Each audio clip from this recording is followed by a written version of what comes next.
Assalamualaikum warahmatullahi wabarakatuh. Waalaikumsalam warahmatullahi wabarakatuh. Kami dari kelompok 7 akan mempresentasikan penga- pengaruh wawasan Nusantara dengan anggota kelompok Fauzan Adira Adrianto Rizal Timur Ramadan. dan satu lagi anggota kelompok kami yaitu Muhammad Rifki Dwinova Akbar yang tidak bisa yang berhalangan hadir karena sedang ada urusan keluarga.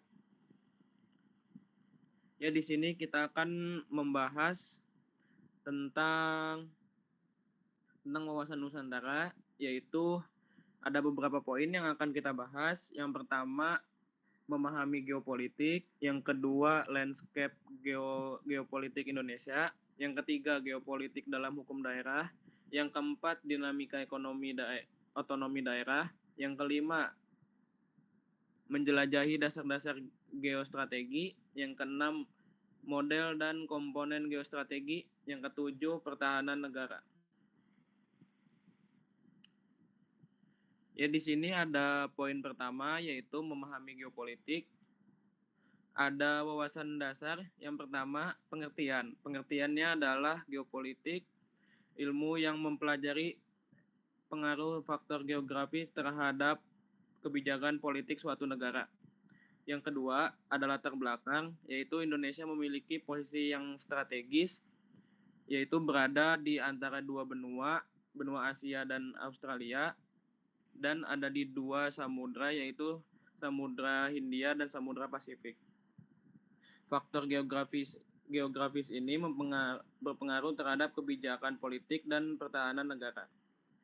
Yang ketiga, ada unsur-unsur geopolitik yang terdiri dari letak geografis, sumber daya alam, kondisi demografi, dan sistem pemerintahan. Lanjut, ada landscape geopolitik Indonesia yang akan dipresentasikan oleh teman saya. Oke, ya, yang kedua ada landscape geopolitik Indonesia, interaksi yang kompleks.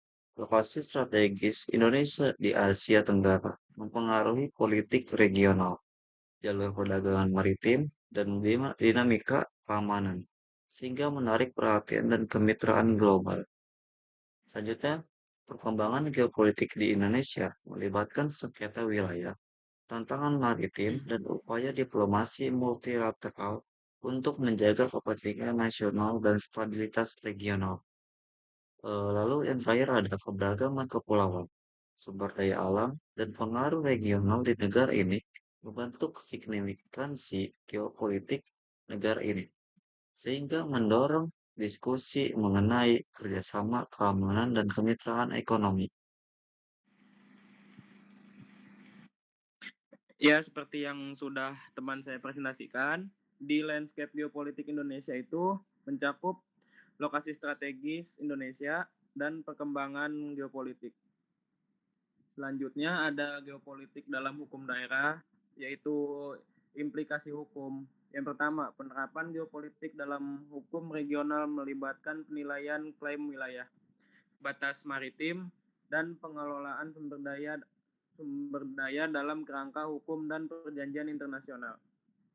Yang kedua, ada hukum regional mengintegrasikan pertimbangan geopolitik ke dalam norma hukum, perjanjian, dan mekanisme penyelesaian sengketa untuk menjamin stabilitas, kerjasama, dan keputusan terhadap standar internasional. Yang ketiga, ada faktor geopolitik mempengaruhi penegakan hukum regional, struktur pemerintahan, dan kerjasama lintas batas sehingga membentuk kerangka hukum untuk mengatasi tantangan keamanan dan sengketa wilayah secara efektif. Selanjutnya itu ada dinamika otonomi daerah yang akan dipresentasikan oleh Rizal. Oke, baik. Selanjutnya dinamika otonomi daerah. Dampak desentralisasi.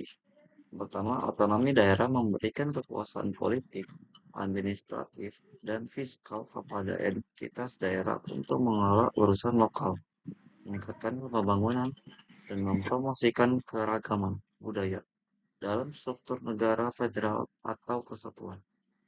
Selanjutnya, Hal ini memungkinkan daerah untuk memerintah secara mandiri, menetapkan kebijakan berdasarkan kebutuhan lokal, dan mengalokasikan sumber daya secara efisien, mendorong demokrasi akar rumput, partisipasi masyarakat, dan pelestarian identitas daerah. Selanjutnya itu ada menjelajahi dasar-dasar geostrategi. Adapun konsep pentingnya yaitu geostrategi melibatkan analisis faktor geopolitik, kemampuan militer, dan kepentingan strategis untuk merumuskan kebijakan keamanan nasional, strategi pertahanan, dan taktik keterlibatan asing untuk memastikan kelangsungan dan pengaruh negara. Yang kedua, konsep dasar geostrategi mencakup penilaian ancaman, proyeksi kekuatan, dan pembentukan aliansi berdasarkan keunggulan geografis, aset ekonomi, dan kemajuan teknologi untuk memaksimalkan keunggulan strategis dalam persaingan internasional. Selanjutnya, poin ke-6 akan dipresentasikan oleh teman saya. Oke, poin ke-6, model dan komponen geostrategi. Kerangka strategis. Model geostrategi mencakup strategi ofensif, defensif, dan pencegahan yang berfokus pada proyeksi kekuatan, postur kekuatan, dan kemampuan militer untuk menjaga ancaman, mengamankan kepentingan, dan menjaga stabilitas strategis dalam konteks regional dan global. Selanjutnya, komponen geostrategi melibatkan pengumpulan intelijen, penilaian risiko, pengarahan kekuatan, dan perencanaan strategis untuk mengatasi tantangan keamanan yang terus berkembang, ancaman asimetris, dan teknologi baru yang membentuk strategi peperangan dan pencegahan modern. Selanjutnya, poin terakhir yaitu konsep pertahanan negara. Pentingnya keamanan. Poin pertama yaitu konsep pertahanan negara mencakup kemampuan militer, strategi pencegahan, dan mekanisme respons kritis untuk melindungi integritas wilayah, kedaulatan, dan kepentingan nasional terhadap ancaman eksternal, agresi, dan tantangan keamanan. Poin selanjutnya itu strategi pertahanan nasional fokus pada belanja pertahanan, modernisasi kekuatan, dan operasi gabungan untuk meningkatkan kesiapan tempur, interoperabilitas, dan kemampuan pencegahan strategis untuk melawan ancaman keamanan konvensional dan non-konvensional secara efektif.